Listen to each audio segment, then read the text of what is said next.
தமிழ் சினிமாவில் நடந்த இன்ட்ரெஸ்டிங்கான எக்ஸைட்டிங்கான எலமெண்ட்ஸ்லாம் பார்த்துட்ருக்கோம். அந்த வகையில் இன்றைக்கி என்ன எலமெண்ட் நம்ம பார்க்க போகிறோம் அப்படின்னு கேட்டிங்கன்னா, ப்ரோமேன்ஸ்.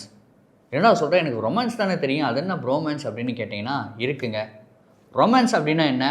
ஒரு ஆணுக்கும் பெண்ணுக்கும் இருக்க அந்த ஒரு தொடர்பு அப்படின்னு சொல்லலாம், அந்த ஒரு உணர்ச்சி அப்படின்னு சொல்லலாம், அந்த ஒரு காதல் அப்படின்னு சொல்லலாம் இல்லையா? பட் இந்த ப்ரோமேன்ஸ் அப்படிங்கிறது என்ன அப்படின்னு கேட்டிங்கன்னா, ஒரு ஆணுக்கும் ஆணுக்கும் இருக்கிற ஒரு நட்பு, ஒரு ஆணுக்கும் ஆணுக்கும் இருக்க அந்த ஒரு புரிதல், ஒரு ஆணுக்கும் ஆணுக்கும் இருக்க அந்த ஒரு பாண்ட் அப்படின்னே சொல்லாங்க. இதை பற்றி தமிழ் சினிமாவில் நிறைய படங்கள்ல அங்கங்கே பேசியிருந்தாலும் குறிப்பிட்ட சில படங்கள் தான் வந்து ஒரு ஃபுல் ஸ்ட்ரெச் தான் அதை பற்றி பேசியிருப்பாங்க அப்படின்னே சொல்லலாம். எந்தெந்த படம் அப்படின்னு பார்த்தீங்கன்னா, ஃபார் எக்ஸாம்பிளுக்கு பிதாமகன் அந்த படத்தை சொல்லலாம். அண்ட் ரீசெண்டாக ரிலீஸ் ஆன மெய்யழகன் படம், அந்த ரெண்டு படமும் பார்த்தீங்கன்னா இந்த ப்ரோமேன்ஸ் அப்படிங்கிற விஷயத்தை வந்து ரொம்ப யதார்த்தமாக ரொம்ப அழகாக காட்டின படம் அப்படின்னே சொல்லாங்க. இன்ஃபேக்ட் பார்த்தீங்கன்னா தமிழ் சினிமாவில் ஒரு ஆணுக்கும் பெண்ணுக்கும் இருக்க அந்த ஒரு காதலை வந்து நம்ம காட்டுறப்போ மக்கள் எல்லாருமே வந்து ஒரு எக்ஸைட்டிங்காக பார்ப்பாங்க. பட் இந்த ஒரு ஆணுக்கும் ஆணுக்கும் இருக்க அந்த ஒரு நட்பு, ஆணுக்கும் ஆணுக்கும் இருக்க புரிதலை காட்டுறப்போ பெருசாக யாரும் வந்து என்கேஜ் ஆக மாட்டாங்க அப்படிங்கிற மாதிரி வந்து ஒரு மித்து இருந்ததுங்க. பட் இதை வந்து ஃபஸ்ட்டு பிரேக் பண்ணி ஃபுல் ஸ்ட்ரெச்சாக ஒரு ஆணுக்கும் ஆணுக்கும் இருக்க நட்பை, ஒரு ஆணுக்கும் ஆணுக்கும் இருக்க பாண்டை வந்து காட்டின படம் அப்படின்னு பார்த்தீங்கன்னா நம்ம வந்து பிதாமகன் சொல்லலாம். அதுக்கு முன்னாடி நிறைய படம் வந்திருக்கு, பட் அங்கங்கே சின்ன சின்னதாக தான் வந்திருக்கு. ஃபார் எக்ஸாம்பிள் நம்ம தளபதி படத்தை கூட சொல்லாங்க. தளபதியுமே ஒரு ப்ரோமான்ஸ் அந்த மாதிரியான படம் தான். நம்ம ரஜினி சாருக்கும் நம்ம மம்முட்டி சாருக்கும் இருக்க அந்த ஒரு சோல்ஃபுல்லான ஒரு உறவு, ரெண்டு பேருக்கும் இருக்க அந்த ஒரு பாண்டு, ரெண்டு பேருக்கும் உள்ள இருக்க அந்த ஒரு நட்பு, இவருக்காக அவர் வந்து நிற்பார், அவருக்காக இவர் வந்து நிற்பார், அப்படிங்கிற மாதிரியான விஷயம் வந்து கண்டிப்பாக அந்த ஒரு ப்ரோமான்ஸ் அப்படின்னு சொல்லாங்க. இதுக்கப்புறம் பார்த்தீங்கன்னா நிறைய படம் வந்திருந்தாலும் பிதாமகன் வந்து நம்ம கண்டிப்பாக சொல்லி ஆகணும். பிதாமகனுமே பார்த்தீங்கன்னா ஒரு ஆணுக்கும் ஆணுக்கும் இருக்க அந்த ஒரு பாண்டு தாங்க. இன்ஃபேக்ட் பார்த்தீங்கன்னா அந்த படத்தில் நம்ம சூர்யா சாரும் சரி, நம்ம விக்ரம் சாரும் சரி அதை உணர்ந்து நடிச்சிருப்பாங்க. அதை பார்க்குறப்ப நிறைய விஷயம் வந்து நமக்கு வந்து ரொம்ப புதுமையாக தெரியும். அதாவது ஒரு சில விஷயத்தை வந்து பிரேக் பண்ணியிருப்பாங்க. இந்த மாதிரி சில சீக்வன்ஸ்லாம் வந்து லவ்வர்ஸுக்கு தானே வைப்பாங்க, இந்த மாதிரி சில சீக்வன்ஸ்லாம் வந்து ஒரு ஆணுக்கும் பெண்ணுக்கும் தானே வைப்பாங்க. பட் இந்த படத்தில் பார்த்தீங்கன்னா ஒரு ஆணுக்கும் ஆணுக்கும் இந்த மாதிரி ஒரு எக்ஸைட்டிங்கான, இந்த மாதிரி வந்து ஒரு சோல்ஃபுல்லான சீன்லாம் வச்சுருப்பாங்க. அதாவது அந்த படமே பார்த்தீங்கன்னா சித்தன் சக்தி அந்த ரெண்டு பேருக்கும் உள்ள இருக்க அந்த ஒரு பாண்டை பற்றி தான் அந்த ஒரு ஃபுல் படமே வச்சு எடுத்திருப்பாங்க அப்படின்னே சொல்லாங்க. இந்த சித்தன் பார்த்தீங்கன்னா பெருசாக யாரு கூடயும் ஒரு அட்டாச் ஆகாத அவரோட பிறப்பே பார்த்தீங்கன்னா எப்படி இருக்கும் அப்படின்னு பார்த்தீங்கன்னா ஒரு சுடுகாட்டில் பிறந்த யாரு கூடயும் பெருசாக டச்சில் இருக்காத மாதிரியான ஒரு கேரக்டர் அப்படின்னே சொல்லலாம்.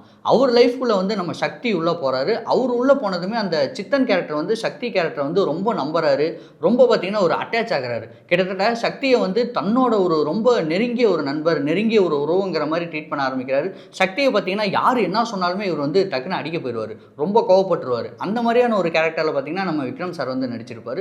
ஸோ அந்த சித்தன் அப்படிங்கிற கேரக்டர் பார்த்தீங்கன்னா என்னோட உலகமே சக்தி தான், சக்திக்கு ஏதாவது ஒன்று நடந்துருச்சுன்னா நான் வந்து சும்மா இருக்க மாட்டேன் அப்படிங்கிற மாதிரியான ஒரு கேரக்டராக தான் அந்த சித்தன் அப்படிங்கிற கேரக்டர் இருக்கும். இன்ஃபேக்ட் பார்த்தீங்கன்னா அவங்க ரெண்டு பேர்த்தோட ஹோல் நட்பையுமே ஒரு பாட்டில் வந்து ரொம்ப சூப்பராக வந்து காட்டியிருப்பார் நம்ம பாலா சார். அந்த பாட்டு பார்த்தீங்கன்னா இளங்காத்து வீசுது, அந்த பாட்டு தான் நான் சொல்கிறேன். அதாவது அந்த பாட்டு நிறைய பேர் என்ன நினச்சிக்குவாங்க அப்படின்னு பார்த்தீங்கன்னா அது வந்து ஒரு ரொமான்ஸான பாட்டு, அது வந்து அந்த ஹீரோக்கும் ஹீரோயினுக்குமான பாட்டு அப்படின்னு சொல்லிட்டு தான் நிறைய பேர் நினச்சிக்குவாங்க. பட் அதில் வர நிறைய சீக்வன்ஸ்லாம் பார்த்தீங்கன்னா இவங்க ரெண்டு பேர்த்தோட நட்பு எப்படி இருக்குது அப்படிங்கிறத தான் நிறைய சீனில் வந்து காட்டியிருப்பாங்க, நிறைய மாண்டேஜில் காட்டியிருப்பாங்க. இன்ஃபேக்ட் பார்த்தீங்கன்னா ஒரு சீனில் அந்த பாட்டில் ஒரு சீன் ஒன்று வரும். எப்படி அப்படின்னு பார்த்தீங்கன்னா நம்ம ஹீரோ சார் வந்து லைலாவை வந்து இன்ட்ரடியூஸ் பண்ணுவாங்க. யார்கிட்ட அப்படின்னு பார்த்தீங்கன்னா அந்த சித்தன் கேரக்டர் கிட்ட இன்ட்ரடியூஸ் பண்ணுவாங்க.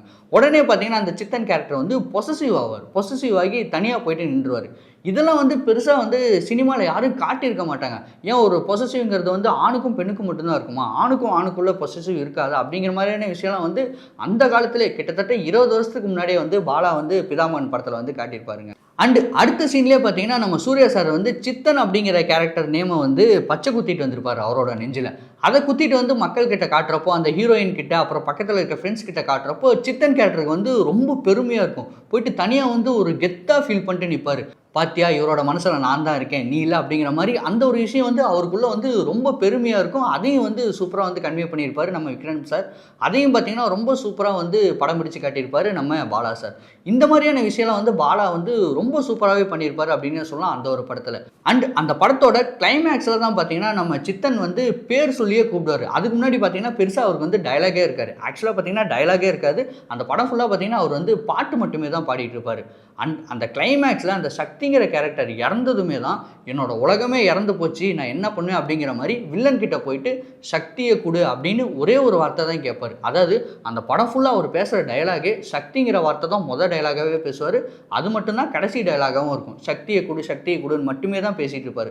ஸோ இந்த மாதிரி ப்ரோமேன்ஸ் அப்படிங்கிற விஷயத்த இந்த மாதிரி ஆணுக்கும் இருக்கிற அந்த ஒரு புனிதமான நட்பை வந்து இந்த படத்தில் வந்து ரொம்ப சூப்பராகவே காட்டியிருப்பாங்க.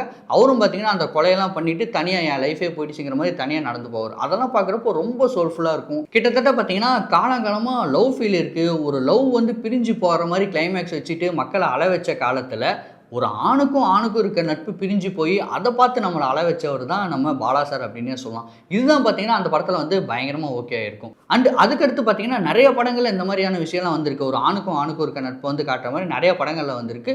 ரீசெண்டாக வந்த படம் பார்த்தீங்கன்னா மெய்யழகன். அதை பற்றி நம்ம பேசவே தேவையில்ல. மக்கள் எல்லாருக்குமே ரொம்ப கனெக்ட் ஆன விஷயம், முக்கியமாக பசங்களுக்கு.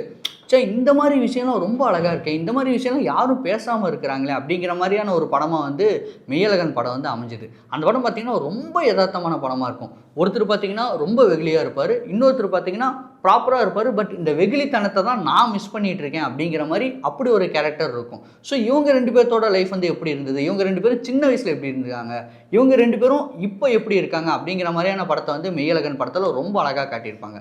இந்த படம் ஏன் வந்து மக்களுக்கு பயங்கரமாக கனெக்ட் ஆச்சு, இந்த படம் ஏன் வந்து ஆடியன்ஸுக்கு பயங்கரமாக கனெக்ட் ஆச்சு, இந்த படம் ஏன் ஆண்களுக்கு முக்கியமாக கனெக்ட் ஆச்சு அப்படின்னு நம்ம கண்டிப்பாக பார்க்கணுங்க. ஏன் அப்படின்னு கேட்டிங்கன்னா எல்லாத்தோட லைஃப்லேயும் நிச்சயமாக லவ் இருக்குமா இருக்காதா அப்படிங்கிறது சந்தேகம் தாங்க. ஆனால் ஒரு ஃப்ரெண்ட்ஷிப் அப்படிங்கிற விஷயம் கண்டிப்பாக இருக்கும். அதனாலேயே பார்த்தீங்கன்னா இந்த மெய்யழகன் படத்தை வந்து ஆடியன்ஸ், அதாவது ஆண்கள் பார்த்தீங்கன்னா பயங்கரமாக கனெக்ட் பண்ணிக்கிட்டாங்க.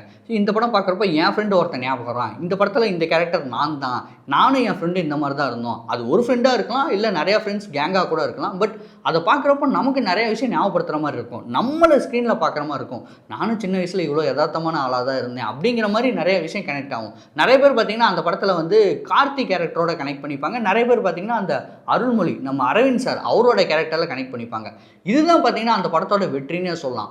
மக்களுக்கு என்ன நடக்குதோ, ஒரு நார்மல் சராசரி ஆணுக்கு என்ன நடக்குதோ அதை அப்படியே ஸ்க்ரீனில் வந்து ரெப்ரசென்ட் பண்ணியிருப்பாங்க. அதுவுமே பார்த்திங்கன்னா அந்த படத்துக்கு பெரிய ஹிட்டாகவே அமைஞ்சுது அப்படின்னே சொல்லலாம். ஸோ இதுதான் பார்த்திங்கன்னா அந்த ப்ரோமேன்ஸ் அப்படிங்கிற கல்ச்சர். ஆக்சுவலாக நம்ம வந்து தமிழ் சினிமாவில் பார்த்திங்கன்னா லவ்வை வந்து நம்ம அதிகமாகவே காட்டிட்டோம். இந்த மாதிரியான விஷயம், ஒரு ஆணுக்கும் இருக்க நட்பு அது அப்படி இருக்கணும்னு கூட அவசியம் இல்லை. பெண்ணுக்குமான நட்பை கூட நம்ம காட்டலாம். அந்த மாதிரி எந்த படமும் வந்திருக்கு அப்படின்னு பார்த்தீங்கன்னா ஞாபகம் வச்சுக்கிற அளவுக்கு பெருசாக எந்த படமும் வரல. பட் அந்த மாதிரி படம் வரதும் தான் மக்களுக்கு கண்டிப்பாக பிடிக்கும் அப்படின்னு சொல்லலாம். அதுதான் யதார்த்தமாகவும் இருக்கும் அப்படின்னு சொல்லலாம். ஸோ அடுத்தடுத்து கண்டிப்பாக இந்த மாதிரியான படங்கள்லாம் வரணும் அப்படின்னு நிச்சயமாக நான் வந்து ஒரு வேண்டுகோள் வச்சுக்கிறேன். உங்களுக்கு அந்த மாதிரி எந்த மாதிரியான படம் வந்து ஒரு ப்ரோமேன்ஸ் அப்படிங்கிற சப்ஜெக்டில் பிடிக்கும், எந்த மாதிரியான படங்கள் வந்து இந்த கேர்ள்க்கும் இருக்க ஒரு ஃப்ரெண்ட்ஷிப்பை பற்றி பேசின படம் அப்படின்னு உங்களுக்கு ஏதாவது தெரிஞ்சால் நிச்சயமாக கமெண்ட் பண்ணுங்கள். அண்டு நான் ஏதாவது ஒரு முக்கியமான பாயிண்ட்டை மிஸ் பண்ணிட்டேன், நான் ஏதாவது முக்கியமான படத்தை மிஸ் பண்ணிட்டேன் அப்படின்னு உங்களுக்கு தோணுச்சுன்னா அதையும் கண்டிப்பாக வந்து கமெண்ட்டில் சொல்லுங்கள். கண்டிப்பாக நம்ம அடுத்தடுத்த வீடியோவில் அதை பற்றி டிஸ்கஸ் பண்ணலாம்.